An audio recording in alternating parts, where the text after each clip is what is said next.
This video was sponsored by Manscaped. So, when I was 18, I moved from the small town I grew up in to San Francisco. And I remember on the first night I moved into my apartment, my mom was helping me bring stuff in. Before she leaves, she's like, you know, San Francisco's a lot different than where we're from. It's pretty dangerous out there, so don't go wandering around by yourself at night. And I'm like, yeah. What do you know about the streets, Mom? I'm pretty sure I can handle myself just fine. Cause, you know, when you're 18, you kinda just imagine yourself as like the main character of your own movie. Nothing bad can possibly happen to you. Bad stuff only happens to the side characters, you know? So cut to 8 hours later, it's 3 a.m., and I'm absolutely jonesing for some Doritos. So I do exactly what my mom told me not to do, and I go wandering around looking for a 7-Eleven. And so now I'm fairly deep in a part of SF that I'm not all too familiar with. I walk past a couple of dudes who seem to be taking a dump in some sort of invisible toilet on the sidewalk. Never really seen anything like it, but hey, San Francisco's pretty high tech, so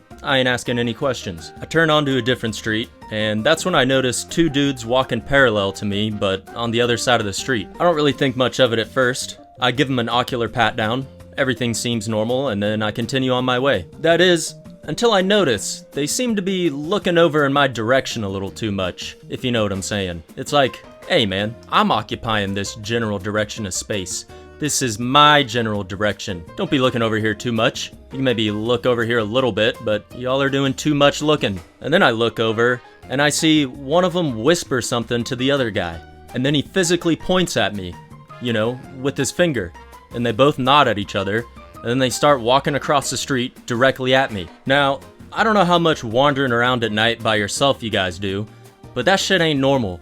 If two people whisper to each other, point at you, and then start walking towards you at 3 a.m., something bad is probably about to happen. And so in this moment, I'm actually scared shitless. Like, I actually thought I was about to get stabbed. So I'm considering all my options. Well, I am a green belt in karate, or maybe it was a yellow belt. Actually, I was on the track team, and I know parkour. Fuck it, I'm about to parkour my ass out of here. They cross the street and start walking right next to me, and one of them goes, "Yo, man." And I'm like, hey, hey. And he's like, "I'm Kevin, this is Shane." And I'm thinking to myself, what kind of sick fuck introduces himself to someone who he's about to stab with a knife? But I'm quaking in my boots, so I'm kind of just like, "Oh, what's up, dudes? How's it going?" They make some random small talk about how their night is going, and then he asks me, "Yo, man, are you straight?" And to my 18-year-old stoner psychonaut mind, for whatever reason, I think he means straight as in straight edge, as in do you do drugs? So now I'm thinking, okay, maybe they're just trying to sell me some mushrooms or something. So I reply, "Nah, I ain't straight. I'll try pretty much anything." So he reaches into his pocket and he pulls out a $20 bill and he goes, "Yo, man, do you want to jack off with us?" And I'm like, "What? No." And he's like, "I thought you said you try pretty much anything." And now I'm starting to connect the dots. When they asked if I was straight, they didn't care if I did any drugs.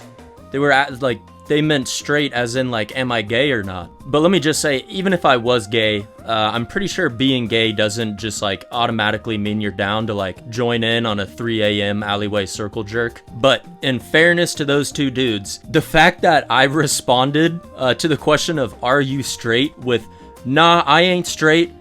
I'll try pretty much anything." I can't blame them for thinking like, "Oh, dude, this is the guy. Like, we found the guy. He's gonna be down to jack off with us." So I'm explaining the misunderstanding to these guys. I don't even know why the fuck I was still there. Like, I should have just ran away from the start. But for whatever reason, you know, I'm a naive ass 18-year-old, and so I'm like, "Oh, you know, just explaining the misunderstanding." And he's like, "Dude, you don't have to jack us off. We can just watch each other jack off, and we'll give you $20. And let's just say I came home that night with a few extra bags of Doritos. Family size, if you know what I'm saying. Nah, I'm just kidding about that part. I just, you know, respectfully declined, and they went on their way, and I ended up making it to the 7-Eleven. I secured the bag, made it home, and then I never went wandering around San Francisco at night by myself ever again, and I never told my mom that story, because she would have hit me with the biggest "I told you so" known to mankind. But now it's time for me to tell you something about my balls. Look at these balls. Do you see a single hair on them? No. Because I've been using Manscaped's Lawnmower 4.0. It's got a 7,000 RPM motor, replaceable ceramic blades, and it's waterproof. This is what my balls looked like before, and this is them after using the Lawnmower 4.0. Plus they got ball deodorant to make them smell nice and fresh.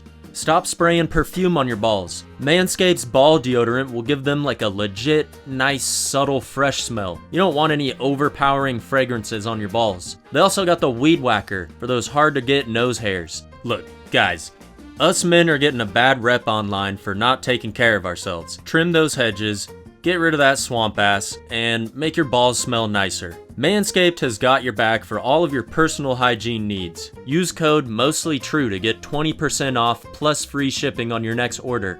If you're interested in supporting the show, using code MOSTLYTRUE at checkout is one way to do it. Thank you, Manscaped, for making my balls smooth again. Anyways, back to the story. I shouldn't have told my friends that story years ago when it first happened, because for the longest time, they were just like, dude, you for sure took that 20 bucks. And I'm like, I didn't, dude. I didn't take the 20 bucks.